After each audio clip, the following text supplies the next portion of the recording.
తెలంగాణ ఉద్యమ సందర్భంగా మరి ఒక జ్యోతిలాగా వెలిగినటువంటి ప్రొఫెసర్ జయశంకర్ గారి జిల్లా ఇది. మాకు వరంగల్ అనగానే ప్రొఫెసర్ జయశంకర్ గారు గుర్తొస్తారు. మరి అటువంటి ప్రొఫెసర్ జయశంకర్ గారు తెలంగాణ జాగృతికి మార్గదర్శనంగా నిలిచినటువంటి వ్యక్తి. వారిని నిరంతరం మేము స్మరణలోకి తీసుకుంటాం.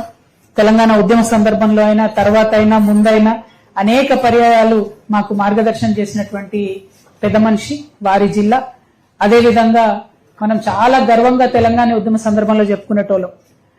తెలంగాణ వ్యక్తి ఎవరు కూడా రాజులకు రాజ్యానికి భయపడరు. కవులైనా, కళాకారులైనా, విద్యార్థులైనా ఎవరైనా సరే రాజులకు రాజ్యాలకు భయపడరు.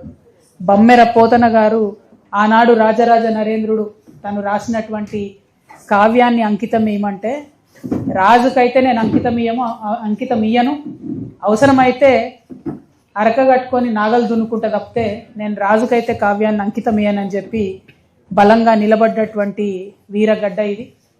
అదేవిధంగా మహిళ అంటే అబల కాదు సబల అని చెప్పి నిరూపించినటువంటి రాణి రుద్రమదేవి నేల ఇది. ఇట్లా ఒకటి కాదు, రెండు కాదు, అనేకం ఉన్నాయి వరంగల్ గురించి చెప్పుకుంటూ పోతే.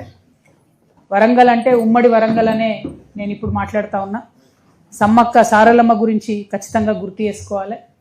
ఎందుకంటే మేము ములుగు జిల్లాకి వెళ్ళేటప్పటికీ అప్పుడు ఆల్రెడీ జాతర జరుగుతూ ఉంటుంది కాబట్టి సమ్మక్క సారలమ్మ స్ఫూర్తిని కూడా గుర్తు చేసుకుంటూ ఉన్నాం.